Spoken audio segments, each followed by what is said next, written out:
8वें वेतन आयोग पेंशन में बड़ा बदलाव लाएगा। क्या पेंशन भोगियों को अब मिलने वाली है राहत? क्या डीए और डीआर को वेतन में मर्ज किया जाना चाहिए? ये और भी कई सवाल पिछले कई महीनों से पेंशन भोगियों और सरकारी कर्मचारियों के दिमाग में घूम रहे थे, लेकिन अब सरकार ने इन तमाम सवालों के जवाब दे दिए हैं। तो चलिए हम आपको बताते हैं पूरी कहानी क्या है 8वें वेतन आयोग का हाल, पेंशन में क्या बदलाव हो सकते हैं और कौन से फैसले आपके लिए ज्यादा अहम हैं। कई महीनों से पेंशन भोगियों ये जानने के लिए चिंतित थे कि क्या 8वें वेतन आयोग उनकी पेंशन को फिर से तय करेगा या नहीं।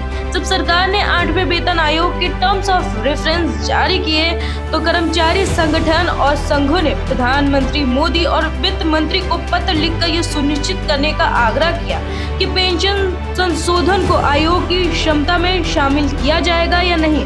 इस बीच आम लोग और पेंशन भोगियों में भ्रम फैलाया गया था कि शायद पेंशन की क्षमता आयोग में शामिल नहीं होगी। इसी उलझन को दूर करते हुए वित्त मंत्रालय ने हाल ही में राज्यसभा में साफ कर दिया है कि 8वें वेतन आयोग पेंशन से जुड़े मुद्दों पर भी अपनी सिफारिशें देगा। राज्यसभा में सांसद जावेद अली खान और रामजी लाल सुमन ने पूछा कि क्या सचमुच पेंशन संशोधन को 8वें वेतन आयोग में शामिल नहीं किया गया, जिसके जवाब में वित्त राज्य मंत्री पंकज चौधरी ने कहा कि ये जानकारी गलत है। 8वें आयोग वेतन भत्तों और पेंशन आदि से जुड़े कई मुद्दों पर अपनी सिफारिशें देगा। इस जवाब से पेंशन भोगियों को बड़ी राहत मिली है, क्योंकि अब ये साफ हो गया है कि उनकी पेंशन भी आयोग की कार्य सूची में शामिल है। सांसदों ने ये भी पूछा कि क्या सरकार महंगाई भत्ता और महंगाई राहत को मूल वेतन में मर्ज करने का कोई प्रस्ताव बना रही है। इस पर पंकज चौधरी ने कहा कि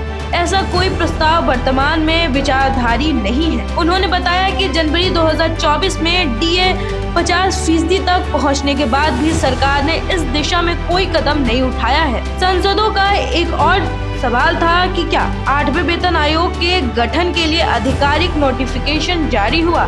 इस पर मंत्री ने कहा 3 दिसंबर को नोटिफिकेशन जारी कर आयोग का गठन मजबूत कर दिया गया है। साथ ही आयोग के चेयरमैन और सदस्य भी नियुक्त कर दिए गए हैं। इसका मतलब है कि 8वें वेतन आयोग औपचारिक रूप से अपना काम शुरू कर चुका है और आने वाले समय में पेंशन और भत्तों के लिए नई सिफारिशें आएंगी। कुल मिलाकर ये स्थिति पेंशन भोगियों और कर्मचारियों के लिए बड़ी राहत और उम्मीद का संकेत है। अब स्पष्ट हो गया है कि आयोग पेंशन और भत्तों के मुद्दों को गंभीरता से देखेगा। आने वाले महीनों में इनके सिफारिशों और बदलावों से लाखों पेंशन भोगियों और सरकारी कर्मचारियों को नई राहत और उम्मीद मिलेगी।